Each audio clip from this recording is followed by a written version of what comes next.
শাশুড়ি মা ডাক্তারখানায় গেছে, আর বড় মামারা হচ্ছে বিয়ে বাড়ি নিমন্ত্রণ করতে আসবে। আর আগে থেকে তো জানা ছিল না যে বড় মামারা আসবে, আর তাড়াহুড়ো করে চাপিয়ে দিয়েছি। এদিকে হচ্ছে যে কালবাট মুরগি কালকে ছিল, আর এই যে শিমুল মাছ ঝাল করে দেবো, কালবাট মুরগির ঝোল। কী করবো মেয়ে নিয়ে আমি ভেবে পাচ্ছি না, পুরো করে রান্না করতে হবে। ফাটলে আমি আর নেই, আমার ভয় লাগে শিমুল মাছ ভাজতে।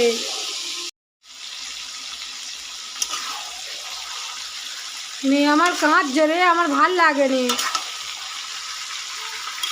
ওকে খাওয়াতে হবে।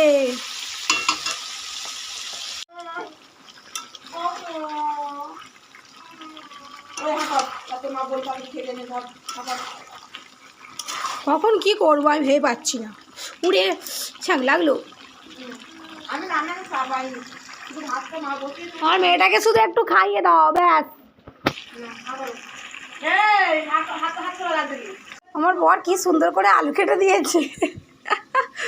হাতে সময় কম, আমরা এসেই বলেই আবার বেরিয়ে যাবে অন্য জায়গায় নিমন্ত্রণ করতে। তাড়াহুড়ো করে দিয়েছি ডাল, মাছের ঝাল, মাংসের তরকারি আর পুকুরের মাছ ভাজা। আর এই যে আমার বর খাবার বেড়ে দিচ্ছে।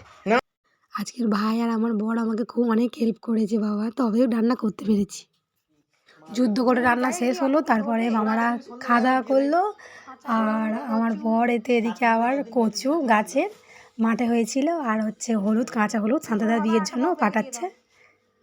শান্তাদার বিয়ের কার্ড।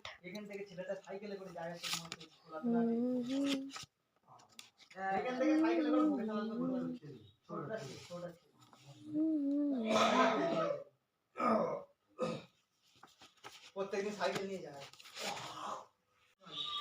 যত দামের দিকে যাবে তত।